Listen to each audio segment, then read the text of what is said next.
Ramadan datang, alam pun riang menyambut bulan yang Bismillahirrahmanirrahim.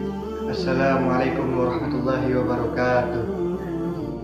Alhamdulillahirabbil alamin. Allahumma sholli ala sayyidina Muhammad wa ala ali sayyidina Muhammad. Qala Allah ta'ala fi kitabil karim wa huwa asdaqul qailin. A'udzu billahi minasyaitonir rajim. Bismillahirrahmanirrahim. Innal musaddiqina wal musaddiqati wa aqradullahu qardan hasanan yudha'afa lahum wa lahum ajrun karim. An Anas radhiyallahu anhu qila ya Rasulullah ayu shadaqatin afdalu faqala shadaqatun fi Ramadan wa qala Rasulullah sallallahu alaihi wasallam inna fis shadaqati khamsu hisal. Sesungguhnya di dalam sedekah itu ada 5 perkara. Al-awalu yuzidahum min amwalihim. Yang pertama adalah sedekah itu akan menambahkan harta mereka.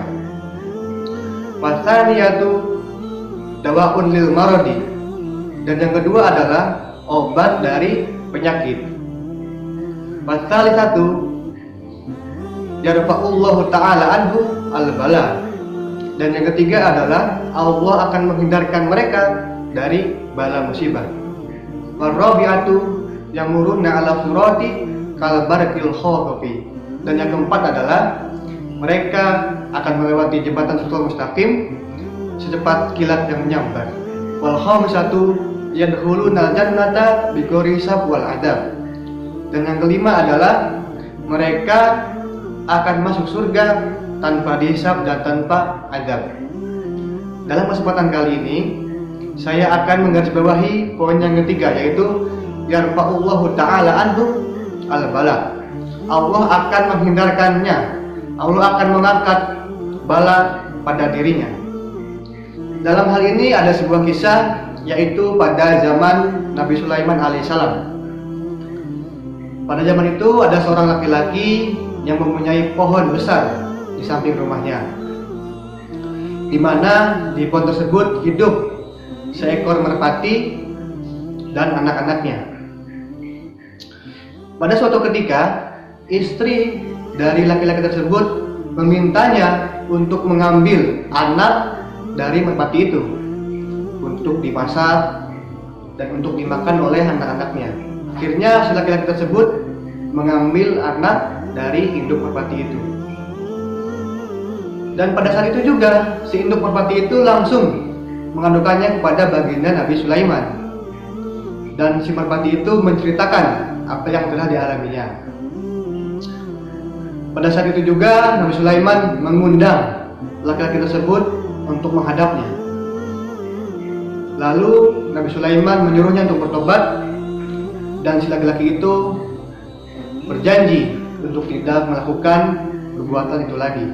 Pada suatu ketika, si istri dari laki-laki itu kembali memintanya untuk mengambil anak si merpati itu.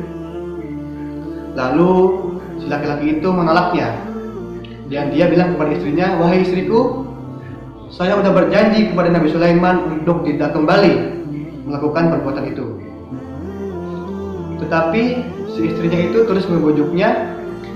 Terus dia bilang kepada suaminya, "Wahai suamiku, sesungguhnya Nabi Sulaiman tidak peduli kepadamu, dan juga dia tidak peduli kepada si merpati itu, karena dia selalu sibuk dengan kerajaannya."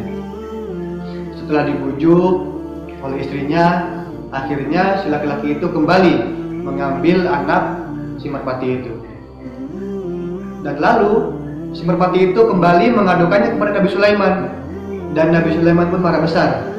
Lalu dia mengambil setan yang ada di ujung timur dan memanggil juga setan yang ada di penjuru barat.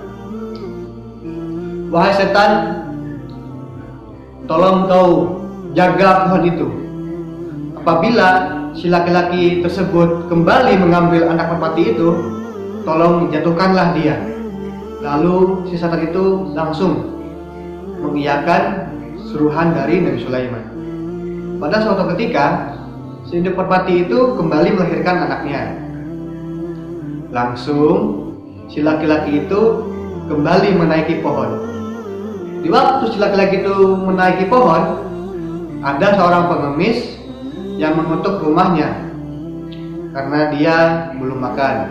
Akhirnya si laki-laki itu turun dan memberikannya segenggam gandum kepada si pengemis itu. Lalu si laki-laki itu kembali naik pohon dan mengambil anak si induk merpati tersebut. Lalu si merpati tersebut kembali mengadukan hal itu kepada baginda Nabi Sulaiman. Dan Nabi Sulaiman pun marah besar. Lalu Nabi Sulaiman langsung memanggil setan-setan itu. Wahai setan, engkau telah berkhianat kepadaku. Lalu si setan itu menjelaskannya kepada Nabi Sulaiman. Wahai Nabi Sulaiman, sesungguhnya pada saat si laki-laki itu mau menaiki pohon, datanglah seorang pengemis yang mengetuk rumahnya untuk meminta makanan. Dan si laki-laki itu turun dan memberikannya segenggam gandum kepada si pengemis itu. Lalu si laki-laki itu kembali menaiki pohon dan mengambil anak dari merpati itu.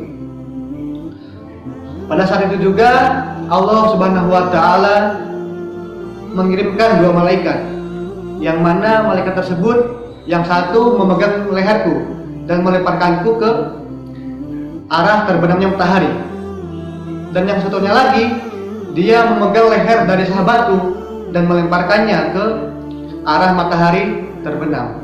Dalam kisah itu kita bisa mengambil hikmah bahwasanya apabila kita bersedekah, kita akan dihindarkan dari bala musibah.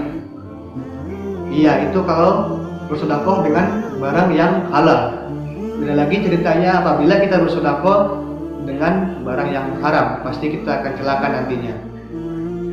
Nabi Muhammad SAW bersabda, sesungguhnya Allah telah menyiapkan rumah di neraka, yang mana rumah itu disebut dengan Baitul Huzni, yaitu rumah kesedihan.